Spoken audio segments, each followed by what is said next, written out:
V4 ನ್ಯೂಸಿನ ವಾರದ ವಿಷಯ ಏನಿದೆ, ವಾರದ ವಿಶೇಷ ಏನಿದೆ ಅಂತ ಗಮನಿಸುವಾಗ ಜಾಗತಿಕವಾಗಿ ಹಲವಾರು ಘಟನೆಗಳು ನಡೆದಿದ್ದರೂ ಅತಿ ಮುಖ್ಯವಾಗಿ ನೇಪಾಳದಲ್ಲಿ ನಡೆದಂತಹ ಘಟನೆ ಪ್ರಮುಖವಾಗ್ತದೆ. ಫ್ರಾನ್ಸಿನಲ್ಲಿ ಅಧ್ಯಕ್ಷರಾಗಿರೋಂಥ ಮ್ಯಾಕ್ರೋನ್ ಅವರು, ಅಲ್ಲಿಯ ಪ್ರಧಾನಿಯವರು ವಿಶ್ವಾಸಮತ ಗೆಲ್ಲುವಲ್ಲಿ ವಿಫಲರಾಗಿದ್ದಾರೆ. 9 ತಿಂಗಳ ಹಿಂದೆ ಹೊಸ ಪ್ರಧಾನಿ ಬಂದಿದ್ದರು. ಅಧ್ಯಕ್ಷರಾಗಿದ್ದಂಥ ಮ್ಯಾಕ್ರೋನ್ ಅವರು ಹೊಸ ಪ್ರಧಾನಿಯ ಆಯ್ಕೆಗೆ ಹೊರಟಾಗ ಅಲ್ಲಿಯ ಜನರು ಹೋರಾಟ ಮಾಡಿ, ಪ್ರತಿಭಟನೆ ಮಾಡಿ ಹಿಂಸೆಗೆ ಇಳಿದಿದ್ದು ಆಗಿದೆ. ಆದರೆ ಹಿಂಸೆಯನ್ನು ಅಡಗಿಸಲಾಗಿರುವುದರಿಂದ ಅಲ್ಲಿಯ ರಾಜಕೀಯ ಬೆಳವಣಿಗೆ ಸದ್ಯಕ್ಕಿರುವುದು. ಆದರೆ ಕಳೆದ ಕೆಲವು ದಿನಗಳಿಂದ ನೇಪಾಳದಲ್ಲಿ ಭಾರೀ ರಾಜಕೀಯ ದೊಂಬಿಗಳು, ಗಲಾಟೆಗಳು, ದಂಗೆಗಳು, ಹಿಂಸಾಚಾರಗಳು ನಡೆದಿರುವುದು ಕಂಡುಬರ್ತಾ ಇದೆ. ನೇಪಾಳ ಅಂದ್ರೇನು? ನೇ ಅಂತೇಳಿದರೆ ಉಣ್ಣೆ ಎಂದು ಅರ್ಥ. ಪಾಲ ಅಂದರೆ ಅದನ್ನು ಪಾಲಿಸುವವರು, ಉಣ್ಣೆಯನ್ನು ಪಾಲಿಸುವ ಜನರಿರುವಂಥ ಪ್ರದೇಶವೇ ನೇಪಾಳ. ಇದನ್ನು ಯಾಕೆ ಉಣ್ಣೆಯನ್ನು ಪಾಲಿಸುವರು? ಇಲ್ಲಿಯ ಬೆಟ್ಟ ಗುಡ್ಡಗಳ ಪ್ರದೇಶವಾದ್ದರಿಂದ ಇಲ್ಲಿ ಹೆಚ್ಚಾಗಿ ಆಡು ಕುರಿಗಳನ್ನು ಸಾಕ್ತಾಯಿದ್ರು, ಹಾಗೂ ತುಪ್ಪಟ ಸಿಗುವಂಥ ಪ್ರಾಣಿಗಳನ್ನು ಸಾಕ್ತಾಯಿದ್ರು. ಅಂಥ ತುಪ್ಪಟದಿಂದಲೇ ಬಟ್ಟೆಗಳನ್ನು ಹೆಣಿತಾಯಿದ್ರು, ಹಾಗೂ ಆ ಉಣ್ಣೆಗಳನ್ನು ಬೇರೆ ಕಡೆಗೆ ರಫ್ತು ಮಾಡ್ತಾಯಿದ್ರು. ಹಾಗಾಗಿ ಅದನ್ನು ಪಾಲಿಸುವವರೇ ಪ್ರದೇಶದವರೇ ನೇಪಾಳದ ಜನರು. ಈ ನೇಪಾಳದ ಸ್ಪಷ್ಟವಾದ ಉಲ್ಲೇಖ ಸಮುದ್ರಗುಪ್ತನ ಶಾಸನದಿಂದ ಕಂಡುಬರ್ತಾ ಇದೆ. ಕ್ರಿಸ್ತಶಕ 3ನೇ ಶತಮಾನಕ್ಕೆ 4ನೇ ಶತಮಾನಕ್ಕೆ ಸೇರಿದ ಸಮುದ್ರಗುಪ್ತನ ಒಂದು ಶಾಸನದಲ್ಲಿ ನೇಪಾಳ ಎನ್ನುವಂಥ ಶಬ್ದ ಸ್ಪಷ್ಟವಾಗಿದೆ. ಆದರೆ ನೇಪಾಳವನ್ನು ಬಹಳ ಹಿಂದೆ ಕ್ರಿಸ್ತಪೂರ್ವದಲ್ಲಿ ಬಹುತೇಕವಾಗಿ ಚೀನಾದ ರಾಜಸತ್ತೆಗಳೇ ಹತೋಟಿಯಲ್ಲಿ ಇಟ್ಕೊಂಡಿದ್ದು. 5,500 ವರ್ಷಗಳ ಹಿಂದೆ, ಅಂದರೆ ಕ್ರಿಸ್ತಪೂರ್ವ 3,500 ವರ್ಷಗಳಷ್ಟು ಹಿಂದೆ ನೇಪಾಳದಿಂದ ತಿಬ್ಬೆತ್ನವರೆಗೆ ಇದ್ದಂಥ ಜನರನ್ನು ಕಿರಾತ ಜನರು ಎಂದು ಕರೆಯಲಾಗಿದೆ. ಇವರೆಲ್ಲ ಕಲ್ಗಾಲಕ್ಕೆ ಸೇರಿದವರು, ಅಂದರೆ ಶಿಲಾಯುಗದ ಜನರು. ಇವರನ್ನು ಕಿರಾತರು ಅಂತ ಹೇಳಲಾಗಿದೆ. ಅನಂತರ ಅಧಿಕೃತವಾಗಿ ಏನಾಗಿದೆ ಅಲ್ಲಿ ಅಂತೇಳಿದರೆ, ಒಂದು ಮಿಥಿಲೆ ಮತ್ತು ಇನ್ನೊಂದು ಲಿಚ್ಛವಿ ರಾಜವಂಶ. ಲಿಚ್ಛವಿ ರಾಜವಂಶದಲ್ಲೇ ಗೌತಮ ಬುದ್ಧ ಹುಟ್ಟಿದ್ದು. ಗೌತಮ ಹುಟ್ಟಿದಂಥ ಲುಂಬಿನಿ ಇರುವುದು ಇದೇ ನೇಪಾಳದಲ್ಲಿ. ಅದೇ ರೀತಿ ಸೀತೆಗೆ ಸಂಬಂಧಿಸಿದ ಮಿಥಿಲೆ ಕೂಡ ಇಲ್ಲಿದೆ ಅಂತ ಹೇಳಲಾಗಿದೆ. ಆದರೆ ಮಿಥಿಲೆ ಅನ್ನೋದು ಬಿಹಾರದಲ್ಲಿ ಇದೆ ಎಂದು ಅದಕ್ಕೆ ಬೇರೆ ಬೇರೆ ಕಥೆಗಳನ್ನು ಕಟ್ಟಿದ್ದಾರೆ. ಅದು ಪುರಾಣಕ್ಕೆ ಸಂಬಂಧಿಸಿದಂಥ ವಿಷಯ. ಆಗ ಕ್ರಿಸ್ತ ಪೂರ್ವ 8ನೇ ಶತಮಾನದಲ್ಲಿ ಏನಾಗಿದೆ, ಕಿರಾತರ ನಂತರ ಬಂದಂಥ ಬೇರೆ ಬೇರೆ ರಾಜಸತ್ಯಗಳು, ಅಧಿಕೃತ ರಾಜಸತ್ಯಗಳು ಕ್ರಿಸ್ತ ಪೂರ್ವ 8ನೇ ಶತಮಾನದಿಂದ ಆರಂಭವಾಗಿದೆ. ಆ 8ನೇ ಶತಮಾನದಿಂದ ಆರಂಭವಾದಂಥ ರಾಜಸತ್ಯಗಳು ಬೇರೆ ಬೇರೆ ಕೈ ಬದಲಾಗಿದೆ.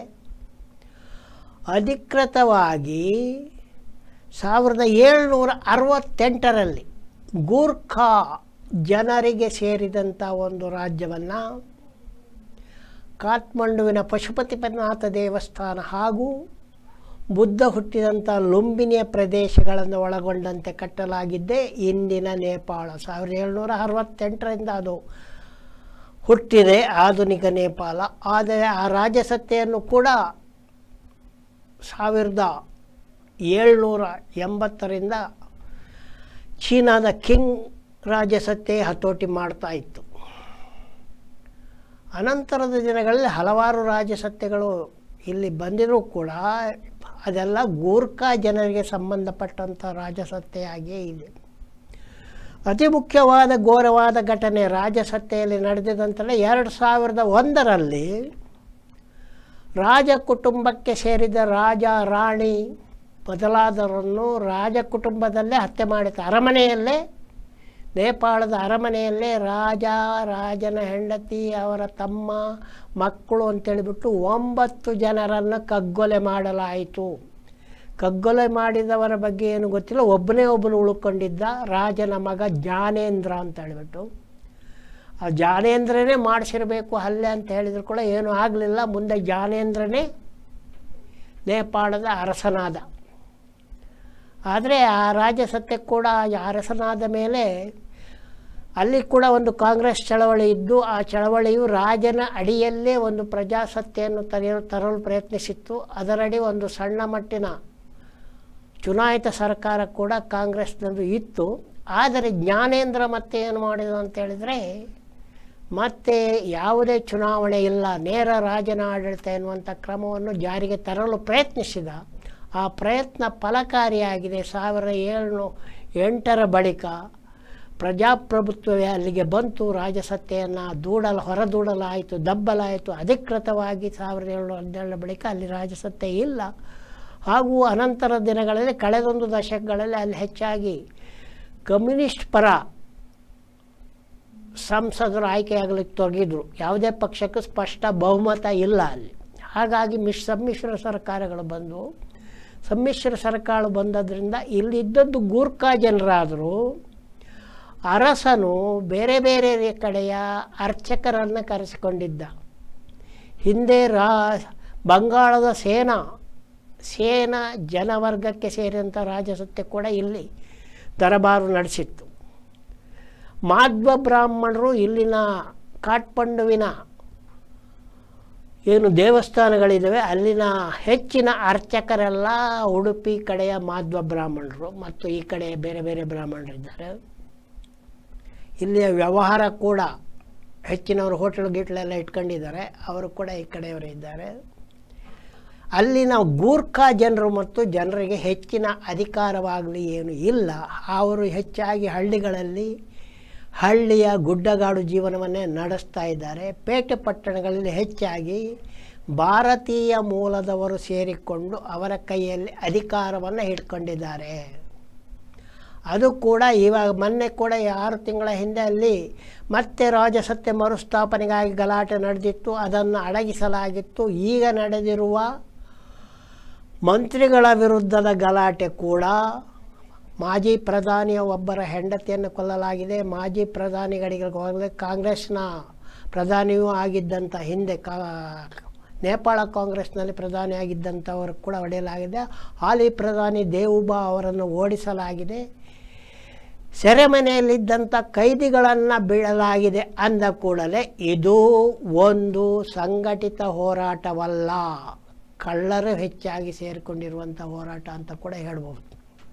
ರಾಜಕಾರಣಿಗಳು ಎಷ್ಟು ಭ್ರಷ್ಟರಿದ್ದು ಅವರ ವಿರುದ್ಧ ಹೋರಾಟ ನಡೆದಿದೆಯೋ, ಹೋರಾಟ ನಡೆಸುವವರು ಕೂಡ ಅಪರಾಧಿಗಳ ಕೂಡ ಕೈ ಜೋಡಿಸಿದ್ದಾರೆ ಅನ್ನೋದು ಅದಕ್ಕಿಂತ ದೊಡ್ಡ ಕಾರಣ ಬೇಕಾಗಿಲ್ಲ. ಇಂಥ ನೇಪಾಳದಲ್ಲಿ ಏನು ಈಗ ನಡೆದಿರುವಂಥ ಒಂದು ಜಂಗಿ ಕುಸ್ತಿ ಭಾರತೀಯರ ವಿರುದ್ಧವೂ ನಡೆದಿದೆ ಅನ್ನುವಂಥದ್ದು ಸ್ವಲ್ಪ ಭಾರತೀಯರು ಆತಂಕ ಪಡಬೇಕಾದ ವಿಷಯವಾಗಿದೆ. ಇನ್ನು ನಮ್ಮ ಜಪಾನ್ನಲ್ಲೂ ಕೂಡ ಪ್ರಧಾನಿಗಳು ಬಹುಮತ ಕಳೆದುಕೊಂಡಿದ್ದರು. ಸದ್ಯಕ್ಕೆ ಅವರನ್ನು ಮುಂದುವರಿಸಲಾಗಿದೆ. ಭಾರತಕ್ಕೆ ಬಂದರೆ ಭಾರತದಲ್ಲಿ ಈಗ ಹೊಸ ಉಪರಾಷ್ಟ್ರಪತಿಗಳ ಆಯ್ಕೆಯಾಗಿದೆ. ತಮಿಳುನಾಡು ಮೂಲದ ರಾಧಾಕೃಷ್ಣನ್ ಅವರು ಇನ್ನೇನು ಉಪರಾಷ್ಟ್ರಪತಿಯಾಗಿ ಅಧಿಕಾರವನ್ನು ಸ್ವೀಕರಿಸಿದರು. ಆದರೆ ಅದಕ್ಕಿಂತ ಮುಖ್ಯವಾದ ಒಂದು ವಿಷಯ ಅಂತ ಹೇಳಿದರೆ, ಮಣಿಪುರದಲ್ಲಿ 2 ವರ್ಷಗಳಿಂದ ಮಣಿಪುರ ಹೊತ್ತಿ ಉರಿಯುತ್ತಿದ್ದುದು. ನೇಪಾಳದಂತೆ ಮಣಿಪುರ ಆಗೋಗ್ಬಿಟ್ಟಿದೆ. ಆದರೆ ಮಣಿಪುರ ಭಾರತದ ಒಂದು ಮೂಲೆಯ ಒಂದು ರಾಜ್ಯವಾಗಿರೋದ್ರಿಂದ ನೇಪಾಳದಂತೆ ಪ್ರತ್ಯೇಕ ದೇಶ ಅಲ್ಲ. ಆದುದರಿಂದ ಅಲ್ಲೆಯ ಗಲಭೆಗಳು, ಕೊಲೆಗಳು, ಬೆಂಕಿ ಹಚ್ಚುವಿಕೆಗಳು, ವಾಹನ ಸುಡುವಿಕೆಗಳು ಯಾವುದು ಕೂಡ ಹೆಚ್ಚಾಗಿ ಜನರ ಮನಸ್ಸನ್ನು ತಟ್ಟಿಲ್ಲ. ಸಾಕಷ್ಟು ಸುದ್ದಿಯಾಗಿದೆ. ಅಂತಾರಾಷ್ಟ್ರೀಯ ಅತಿ ಮುಖ್ಯವಾದ ಘೋರ ಏನಂತೇಳಿದರೆ, ಪ್ರಧಾನಿಯವರು 2 ವರ್ಷ ಆದರೂ ಕೂಡ ಅಲ್ಲಿಗೆ ಭೇಟಿಯೇ ನೀಡಿಲ್ಲ. ಈ ಗಲಭೆಯ ಕಾಲದಲ್ಲಿ ಪ್ರಧಾನಿಯವರು ಈಗ ಮಣಿಪುರಕ್ಕೆ ಭೇಟಿ ನೀಡ್ತಾ ಇದ್ದಾರೆ. ಭೇಟಿ ನೀಡುವಾಗ 2 ಸಂಗತಿಗಳು, ಮುಖ್ಯವಾದ ಸಂಗತಿಗಳು ನಡೆದಿದೆ. ಮೋದಿಯವರ ಭೇಟಿಗೆ ಮೊದಲ ದಿನ ನಡೆದಿರುವಂಥ 2 ಮುಖ್ಯ ಸಂಗತಿಗಳು, BJPಯ 45ಕ್ಕೂ ಹೆಚ್ಚು ಕಾರ್ಯಕರ್ತರು ಮತ್ತು ಸ್ಥಳೀಯ ನಾಯಕರುಗಳು BJP ಪಕ್ಷಕ್ಕೆ ರಾಜೀನಾಮೆಯನ್ನು ನೀಡಿದ್ದಾರೆ. BJPಯವರು ಮೊದಲೇ ಕೂಡ ಇಲ್ಲಿಯ ಸರ್ಕಾರ ಸರಿಯಾಗಿ ಸ್ಪಂದಿಸಿಲ್ಲ ಅಂತೇಳಿ ವಿರುದ್ಧ ಇದ್ದರೂ ಈಗ ರಾಜೀನಾಮೆ ನೀಡಿದ್ದಾರೆ. ಅದೇ ರೀತಿ ಅಲ್ಲಿಯ ಬಂಡಾಯ ಹೋರಾಟದಲ್ಲಿ ತೊಡಗಿರುವಂಥ ನಾಯಕರು ಪ್ರಧಾನಿಯನ್ನು ಭೇಟಿ ಮಾಡುವುದಿಲ್ಲ ಎಂಬ ಹೇಳಿಕೆಯನ್ನು ನೀಡಿದ್ದಾರೆ. ಅದು ಏನಾಗ್ತದೆ ಅಂದರೆ ಮುಂದಿನ ದಿನಗಳಲ್ಲಿ ತಿಳಿದು ಬರಲಿಕ್ಕಿದೆ. ಇನ್ನು ಕರ್ನಾಟಕವನ್ನು ತೆಗೆದುಕೊಂಡರೆ ಈಗ ಮುಖ್ಯವಾಗಿ ಕೆಲವು ಗಣಪತಿ ಗಲಾಟೆಗಳು. ಗಣಪತಿ ಗಲಾಟೆ ಅಂತ ಹೇಳಿದರೆ ಬಹಳ ಹಿಂದೆ 1928ರ ರಾಜರ ಕಾಲದಲ್ಲಿ ಬೆಂಗಳೂರಿನಲ್ಲೇ ಒಂದು ಮಸೀದಿ ಇತ್ತು. ಆ ಮಸೀದಿಯ ಪಕ್ಕದಲ್ಲಿ ಗಣಪತಿಯ ಮೂರ್ತಿಯನ್ನಿಟ್ಟು ಮೈಸೂರು ರಾಜಸತ್ತೆಯ ಕಾಲದಲ್ಲಿ ಬೆಂಗಳೂರಿನಲ್ಲಿ ಗಣಪತಿ ಗಲಾಟೆ 1928ರಲ್ಲಿ ನಡೆದಿತ್ತು. ಇವಾಗ ಏನಾಗಿದೆ, ಮಸೀದಿಯ ಪಕ್ಕದಲ್ಲೇ ಅಲ್ಲಿ ಗಣಪತಿಯ ಗುಡಿ ಕೂಡ ಇದೆ. ಆ ಗಲಭೆ ಕೂಡ ಭಾಳ ದೊಡ್ಡದಾಗಿತ್ತು. ಆವಾಗ ಇದ್ದಂಥ ಮೈಸೂರು ರಾಜಸತ್ತೆ ಏನಿದೆ ಅದನ್ನು ತೆಗೆದುಕೊಂಡಂಥ ಕ್ರಮ ಏನಿದೆ ಅದು ಇಂದಿಗೂ ಕೂಡ ಅಂಥ ಗಲಭೆಗಳು ಮುಂದುವರಿತಿದೆ. ಮದ್ದೂರಿನಲ್ಲಿ ಮದ್ದೂರು ಇವಾಗ ಮಂಡ್ಯ ಜಿಲ್ಲೆಗೆ ಸೇರಿದಂಥದ್ದು.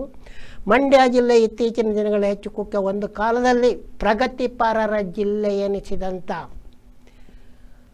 ಸಕ್ಕರೆಯ ನಾಡು ಎನಿಸಿದ ಮಂಡ್ಯ ಜಿಲ್ಲೆ ಇತ್ತೀಚೆಗೆ ಕುಖ್ಯಾತವಾಗಲಿಕ್ಕೆ ಏನು ಕಾರಣ ಗೊತ್ತಿಲ್ಲ. ಗೌರಿಯ ಕೊಲೆಗಾರರಲ್ಲಿ ಒಬ್ಬರು ಕೂಡ ಮಂಡ್ಯ ಜಿಲ್ಲೆಗೆ ಸೇರಿದವರಾಗಿದ್ದರು. ಧರ್ಮಸ್ಥಳದ ಪ್ರಕರಣದಲ್ಲೂ ಕೂಡ ಒಬ್ಬ ಬಾಡಿಗೆ ದೂರುದಾರ ಕೂಡ ಮಂಡ್ಯ ಜಿಲ್ಲೆಯವನಾಗಿದ್ದಾನೆ. ಹೀಗೆ ಮಂಡ್ಯ ಜಿಲ್ಲೆ ತನ್ನ ಸ್ವರೂಪವನ್ನು ಬದಲಿಸಿಕೊಳ್ಳುತ್ತಿರುವುದು ಭಾಳ ಆತಂಕಕಾರಿ ವಿಷಯವಾಗಿದೆ. ಮುಖ್ಯವಾಗಿ ನೀರಿನ ರಾಜಕೀಯ ಕರ್ನಾಟಕದಲ್ಲಿ ಈಗ ನಡೆದಿದೆ. ಭಾಳ ಹಿಂದೆಯೇ ಗಂಗಾ ಕಾವೇರಿ ಜೋಡಣೆ ಬಗ್ಗೆ ಬಂದಿತ್ತು. ಗಂಗಾ ಕಾವೇರಿ ಜೋಡಣೆ ಮಾಡಿದರೆ ಕರ್ನಾಟಕಕ್ಕೆ ಏನೂ ಅನುಕೂಲ ಆಗೋದಿಲ್ಲ ಅನ್ನುವಂಥದ್ದು ನಾನೇ ಹಿಂದೆ ಬರೆದಿದ್ದೆ. ಯಾಕಂತೇಳಿದರೆ ದಕ್ಕನ್ ಪ್ರಸ್ಥಭೂಮಿ ಭಾರತದಲ್ಲಿ ಬಹಳ ಎತ್ತರವಾಗಿರೋದ್ರಿಂದ ಗಂಗೆಯನ್ನು ಜೋಡಿಸುವಾಗ ಅವರು ಪೂರ್ವದಲ್ಲಿ ಕಾಲುವೆಯನ್ನು ಜೋಡಿಸಬೇಕೇ ಹೊರತು ದಕ್ಕನ್ ಪ್ರಸ್ಥಭೂಮಿಯನ್ನು ಅಗೆದು ಕರ್ನಾಟಕಕ್ಕೆ ನೀರು ತರುವುದು ಸಾಧ್ಯ ಇಲ್ಲ. ಹಾಗಾಗಿ ಕಾವೇರಿಯ ದಕ್ಷಿಣ ಭಾಗದಲ್ಲಿ ಜೋಡಿಸಿದರೆ ಕರ್ನಾಟಕಕ್ಕೆ ನೀರು ಸಿಗುವುದಿಲ್ಲ.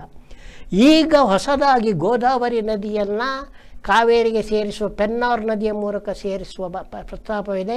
ಅದರಲ್ಲಿ ಕರ್ನಾಟಕ 147 TMC ನೀರನ್ನು ಕೊಡುವಂಥ ಒಂದು ಪ್ರಸ್ತಾಪವಿದೆ. ಅದು ಸಾಲದು ಎನ್ನುವಂಥ ಜಗಳವನ್ನು ಕರ್ನಾಟಕ ಶುರು ಮಾಡಿದೆ.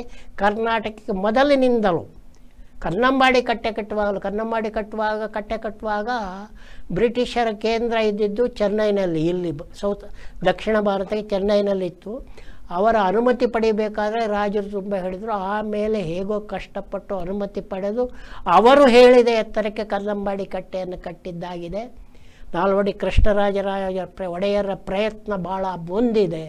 ಆದರೆ ಮಂಡ್ಯದ ಜನರು ತುಂಬ ಮೊದ್ದುಗಳು ಅನ್ನೋದಕ್ಕೆ 2 ವರ್ಷ ಅಲ್ಲಿ ಎಂಜಿನಿಯರ್ ಆಗಿದ್ದ ವಿಶ್ವೇಶ್ವರಯ್ಯನೇ ಕನ್ನಂಬಾಡಿ ಕಟ್ಟಿದ್ದನ್ನು ಬುರುಡೆಯನ್ನೇ ಅಲ್ಲಿ ಬೋರ್ಡ್ ಹಾಕ್ಕೊಂಡು ಕೂತ್ಕೊಂಡಿದ್ರು.